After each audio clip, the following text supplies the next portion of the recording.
Hello everyone, welcome to our channel. This is Srishti Agarwal. तो यहाँ पर हम देखने जा रहे हैं प्रभा गणित की कार्य पुस्तिका के सॉल्यूशन, जिसमें हमने काफ़ी सारी वर्कशीट्स देख ली हैं। स्टार्ट करेंगे वर्कशीट 66 से कंटिन्यू। तो चलिए शुरू करते हैं। सबसे पहले कार्यपत्रक 66 का सॉल्यूशन देखेंगे। फर्स्ट क्वेश्चन है, रिक्त स्थानों की पूर्ति कीजिए। 11 से विभाजकता। तो यहाँ पर देखिए, आपको देखना है 11 से विभाजक कब हो सकती है। दी गई संख्याएं, विषम स्थानों के योग, दाएं से विषम संख्याओं का योग बताना है, दाएं से सम स्थानों का योग करना है, अंतर निकालना है। देन वो क्या होता है, 11 के विभाजकता का नियम होता है।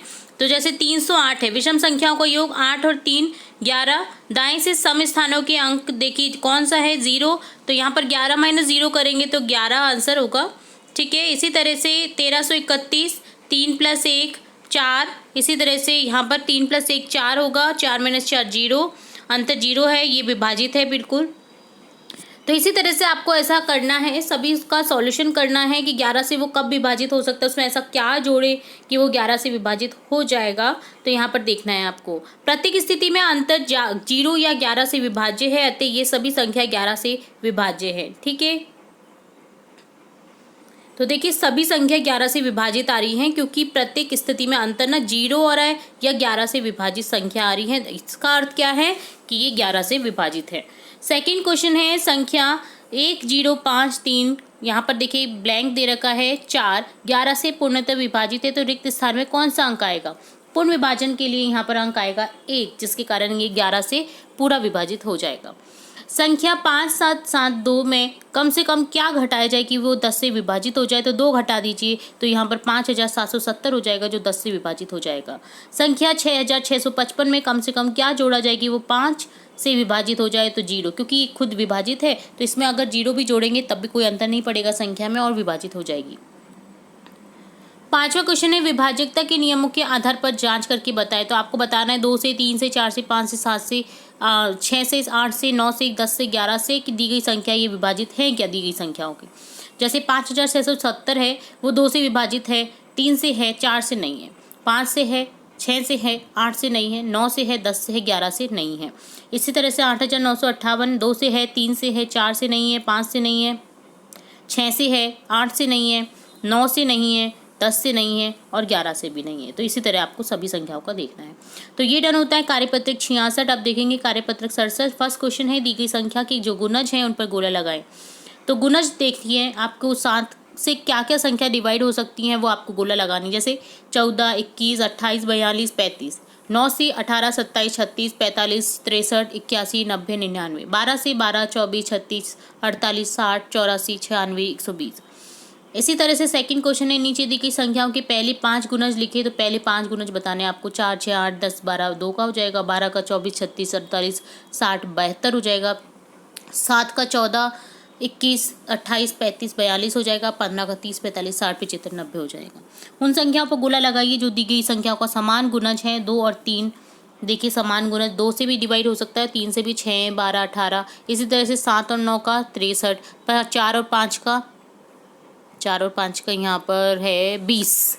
ठीक है, तो देखिए 4 से भी डिवाइड हो सकता है ये और 5 से भी डिवाइड हो सकता है। इसी तरह से 8 और 3 का 24।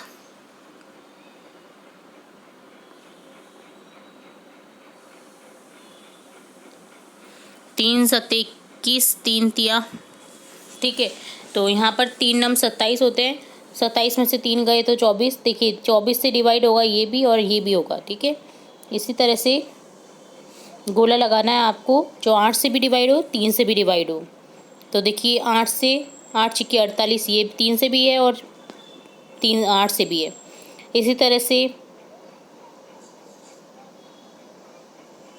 8 नम 72, ये 3 से भी है और 8 से भी है। ठीक है, तो 3 संख्या यहाँ पर मिलेंगी। फोर्थ क्वेश्चन है, दी गई संख्याओं के पहले 2 समान गुणज लिखें। जैसे 2 और 5 का, देखिए 2 का लिख लिया, 5 का लिख लिया। अब समान गुणज यहाँ पर दोनों की है 10 और 20, पहले 2 लिखने हैं। इसी तरह से 4 और 6 का लिखिए अलग अलग और समान गुणज लिखने हैं आपको, 2 लिखने हैं। तो जैसे 12, 24। इसी तरह से 8 और 12 के 24 और 48। तो ये डन होता है कार्यपत्रक 67। अब देखेंगे कार्यपत्रक 68। फर्स्ट क्वेश्चन है, संख्याओं 16 और 24 का सबसे बड़ा समान गुणनखंड लिखिए। तो 16 का देखिए यहाँ पर हो जाएगा 1 2 4 8 16, 24 का 1 2 3 4 6 8 12 24, तो समान गुणनखंड यहाँ पर 1 2 4 8 और समान गुणनखंड आ जाएंगे यहाँ पर 8। ठीक है, सबसे बड़ा गुणनखंड हो जाएगा यहाँ पर 8। सेकंड क्वेश्चन है, दी गई संख्याओं के समान गुणनखंड लिखिए। तो इसी तरह से आपको करना है। 6 और 15 का 3, 12 34 का 2, 15 और 36 का 3 और 45 और 85 का 5। वह बड़ी से बड़ी संख्या ज्ञात कीजिए जिसका 36 और 45 में पूरा पूरा भाग जाता है। तो देखिए बड़ी संख्या है 9, जिसमें 45 का भी भाग जाएगा, जिससे 45 का भी कट जाएगा और 36 का भी। ठीक है, तो सबसे बड़ा गुणनखंड यहाँ पर 9 है। बड़ी से बड़ी संख्या जिसका पूरा पूरा भाग जाता है वो 9 है। वह बड़ी से बड़ी संख्या ज्ञात कीजिए जिसका 20 60 80 में पूरा पूरा भाग जाता है, तो वह 20 है। तो ये डन होता है कार्यपत्रक 68। अब देखेंगे कार्यपत्रक 69। फर्स्ट क्वेश्चन है, हल कीजिए। 7 और 8 के अपवर्त्य गुणज लिखिए। 7 14 21 28 35 42 49 56। 5 8 की अपवर्त्य या गुणज लिखिए। तो 5 10 15 20 25 30 45 40। तो गुणज को अपवर्त्य भी कहते हैं। सबसे छोटा समान अपवर्त्य लघुत्तम समावर्त्य कहलाता है, यानी एलसीएम। ठीक है, सबसे छोटा। तो दोनों के समान जो गुणज है ना अपवर्त्य, वो 35 है। सबसे छोटा यहाँ पर 35 ही होगा। ठीक है, तो इसी तरह से आपको आगे भी करना है। दोनों के समान देखना है और सबसे छोटा उसमें देखना है। ठीक है, तो इसी तरह से आपको ये करना है। हल करिए। 16 और 30, 16 के अपवर्तक या गुणनखंड इतने 1 2 4 8 16। 30 के 1 2 3 5 6 10 15 30। तो गुणनखंड को अपवर्तक भी कहते हैं। सबसे बड़ा समान अपवर्तक महत्तम समावर्तक कहलाता है। तो दोनों के समान अपवर्तक या गुणनखंड 1 2, सबसे बड़ा समान अपवर्तक हो जाएगा 2। इसी तरह से फोर्थ क्वेश्चन है, महत्तम समावर्तक लिखना है। तो देखिए यहाँ पर समान अपवर्तक निकाल करके सबसे बड़ा लिखना है आपको। एलसीएम में क्या करते थे, छोटा वाला करते थे, इसमें बड़ा वाला करते हैं। तो देखिए दोनों के समान अपवर्तक निकालने हैं आपको और दोनों उसमें से कौन सा बड़ा है वो आपको लिखना है। तो ये डन होता है कार्यपत्रक 69। अब देखेंगे कार्यपत्रक 70। फर्स्ट क्वेश्चन है, भाग विधि द्वारा 12 14 और 18 का लघुत्तम समावर्त्य निकात करें। भाग विधि द्वारा, तो जैसे 12 14 18 में देखिए 2 का भाग जाएगा 6 7 9 बार, फिर 3 का भाग जाएगा दी गई संख्या में 2 7 9 3। ऐसे ऐसे आगे करते जाएंगे। तो यहाँ पर गुणनखंड देखिए क्या होगा, 2 × 3 × 2 × 7 × 3, तो यहाँ हो जाएगा 252। इसी तरह से आपको आगे करना है। जब तक सॉल्व हो रहा है आप सॉल्व करेंगे, जब भाग नहीं जाएगा किसी भी संख्या का तो आप छोड़ देंगे। ठीक है, तो इसी तरह से आपको आगे निकाल देना है। महत्तम समावर्तक के अभाज्य गुणनखंड की विधि से ज्ञात करें। तो अभाज्य गुणनखंड की विधि से आपको ये निकालना है। तो देखिए जब तक आपको करते जाना जब तक 1 ना आ जाए। तो देखिए 2 का 30 में भाग लगाएंगे तो यहाँ पर इस तरह से हो जाएगा, गुणनखंड बनेंगे 2 3 5। तो 30 45 की अभाज्य गुणनखंडों में 3 व 5 उभनिष्ठ गुणनखंड हैं। ठीक है, तो दोनों का मल्टीप्लिकेशन करा।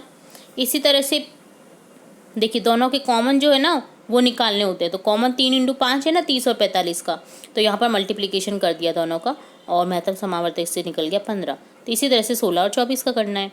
इसी तरह से 42 49 और 63 का करना है और 40 72 36 का भी करना है। तो ये डन होता है कार्यपत्रक 70। तो यहाँ हमने देखा कार्यपत्रक 70 69 68 67 और 66 के सॉल्यूशन। आई होप आपको सभी कार्यपत्रक अच्छे से समझ आए होंगे। फिर भी अगर कोई डाउट रहता है तो आप कमेंट बॉक्स में कमेंट करके पूछ सकते हैं। इसके अलावा काफ़ी सारे वीडियोस आपकी चैप्टर से रिलेट क्लासेस से रिलेटेड भी हम देखते रहेंगे आपके अपने चैनल में।